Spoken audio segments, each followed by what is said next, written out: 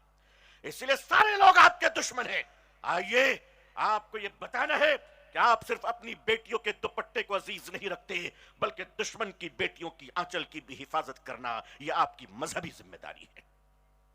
حضور صلی اللہ علیہ وسلم کے سامنے جنگ کے میدان سے ایک لڑکی گرفتار کر دشمن کی لائی جاتی ہے.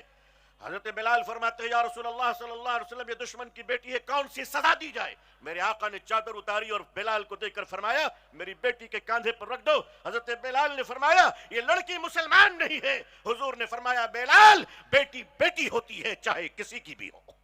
اے ہندوستانی مسلمانوں، تمہاری آنکھوں کی حیا کا انتظار ہو رہا ہے. ہندوستانی مسلمانوں، یہ دیش تمہاری زبان کی میٹھی بولی اور سچے وعدے کا انتظار کر رہا ہے. یاد رکھنا، بھارت اور بھارتی کسی کا دشمن نہیں ہے، مگر کیا کیجئے گا، اندھیرے کی اپنی کوئی طاقت نہیں ہوتی ہے. روشنی کی غیر موجودگی اندھیرے کی قوت ہے. چراغ جلاؤ گے تو اندھیرا ختم ہو جائے گا. اسی لیے بچپن سے ہم یہ سنتے آئے ہیں کہ بجلی آ گئی تو اندھیرا چلا گیا. کبھی ہم نے یہ نہیں سنا کہ اندھیرا آیا تو روشنی چلی گئی.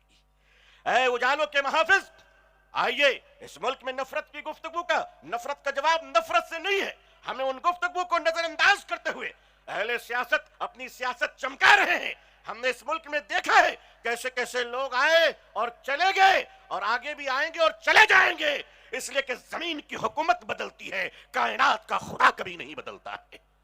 لوگوں، آپ اپنے کردار کو بدلنے کا فیصلہ کر لو.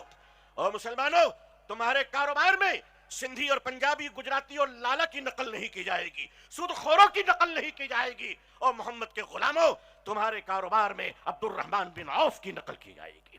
تم اپنے کاروبار کو مسلمان کیوں نہیں بنا لیتے؟ تم اپنی زندگیوں کو مسلمان کیوں نہیں بنا لیتے؟ بہرحال یہ ملک آپ کا انتظار کر رہا ہے. کہیں ایسا نہ ہو کہ یہ ملک آپ کا انتظار کرتے کرتے وقت ختم ہو جائے اور مسلمان مجرم قرار پائے.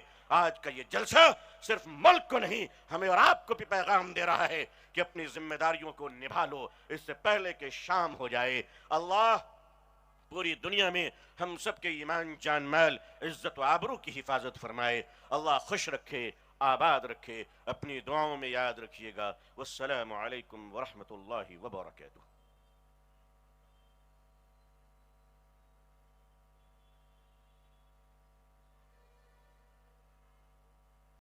سنا آپ نے مولانا ابو طالب رحمانی کو کس طریقے سے انہوں نے اپنی بات رکھی ہے. انہوں نے بتایا، انہوں نے اس قصے کا ذکر کیا جو حضرت بلال اور حضرت عمر فاروق سے جڑا ہوا ہے. جب ایک لڑکی کے بارے میں، ایک بچی کے بارے میں معاملات تھا کہ وہ کسی اور مذہب سے تھی، انہیں ان کے کپڑے، چادر جو ہے انہیں دیا گیا، لوٹایا گیا، تو اس وقت حضرت بلال کہتے ہیں کہ یہ تو ہمارے دھرم، ہمارے مذہب سے نہیں ہے. جواب ملا کہ بیٹی کسی کی ہو وہ ہماری بیٹی ہے. بیٹی بیٹی ہوتی ہے. بیٹی کسی دھرم، مذہب سے آپ اسے جوڑ کر کے نہیں دیکھ سکتے. ان کی عزت، ان کی عظمت کا خیال رکھنا آپ کی ذمہ داری ہے. انہوں نے ذکر کیا کہ کیسے آج کی نئی جو نسلیں ہیں وہ ڈرگس کے پیچھے پڑ رہی ہے، جبکہ آپ وہ قوم ہیں، آپ وہ مذہب ہیں، آپ وہ دھرم کے لوگ ہیں جو سیدھے طور پر ایک ایسے مذہب کو مانتے ہیں جنہوں نے ڈیفینیشن دیا کہ آپ کے لیے ڈرگس نہیں ہے. یہ واحد ایسی قوم ہے جس نے پوری دنیا کے کسی بھی غصے میں چلے جائیں، کسی بھی حصے میں چلے جائیں، انہوں نے ڈرگس کا خلافت کی. انہوں نے کہا کہ ڈرگس ہمارا حصہ نہیں ہو سکتا، ہمارے سماج کا حصہ نہیں ہو سکتا. پورن انڈسٹری ہمارا حصہ نہیں ہو سکتا ہمارے سماج کا. بھلے وہ اربوں خربوں کی انڈسٹری ہو، دنیا میں سب سے زیادہ پیسہ اس انڈسٹری میں ہو، لیکن مسلمان اس سے کبھی بھی کسی بھی لحاظ سے رشتہ ناتا نہیں رکھ سکتا، کیونکہ اسے اس کے قوم نے یہ سکھایا ہے، اس کے دینی تعلیمات میں اس چیز کو شامل کیا گیا ہے کہ آپ یہ نہیں کر سکتے. اور مسلمانوں نے کیا کیا اس ملک کے لیے؟ آپ آزادی کی لڑائی سے پہلے کی لڑائیوں کو دیکھیے، یا جنگ آزادی کو دیکھیے، یا آج کے موجودہ وقت میں اس ملک میں بہتر سے بہتر کام کرنے والے لوگوں کے فہرست کو نکالیے. آپ کو یہ معلوم پڑے گا کہ اس دیش کا مسلمان کل بھی اس دیش کے لیے کر رہا تھا، آج بھی کر رہا ہے اور آنے والے وقت میں بھی کرتا رہے گا.